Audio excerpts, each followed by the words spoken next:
singer है प्रतापगढ़ से राम जानने वाले माँ विजय चंद्र रिकॉर्डिंग स्टूडियो भाईजान भाई जमरे धनोरा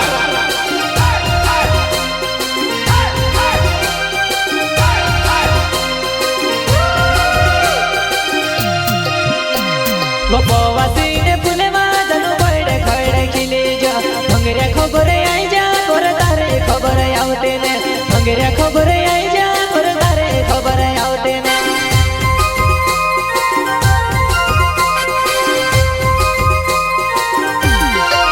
गोपवासी ने फुले वादनु बड़े खड़े खिले जा मंगरे खबर आई जा पण तारे खबर आवते ने मंगरे खबर आई जा पण तारे खबर आवते ने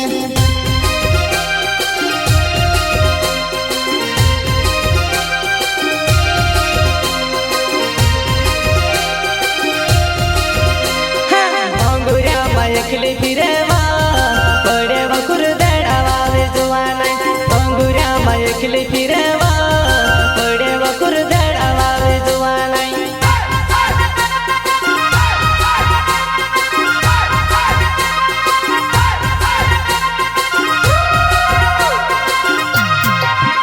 हाँ बोंगुऱ्या मा एकली फिरेवा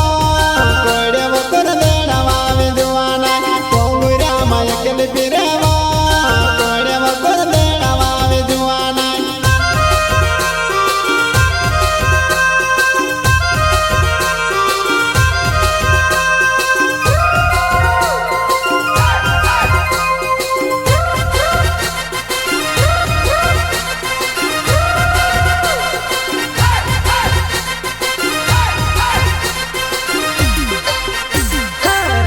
साड़ी वाली बात नाम तो देखाड़े दे रात लो पाने आप तू धरे तेने धरवा रात लो पाने आप तू धरे तेने धरवा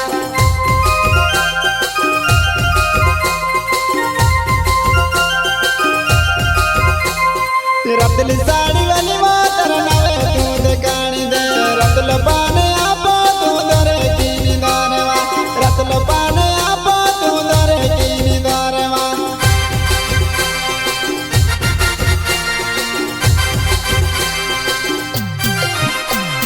मोने मारो योसो करे मा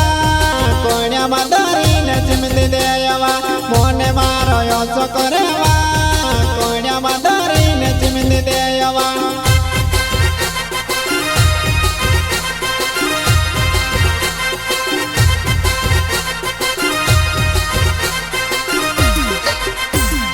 मोने मारो योसो करे मा कोण्या मादारी ने चिमदी दोमेवा मोने मारो योसो करे मा कोण्या मादारी ने चिमदी दोमेवा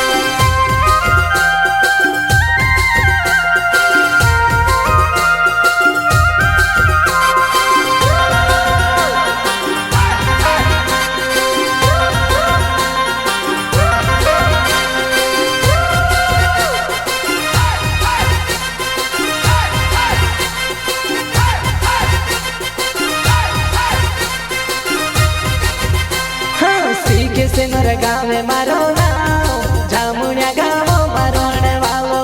सीखे से मोर गावे मारो नाव जामुनिया गावो मारो ने वावो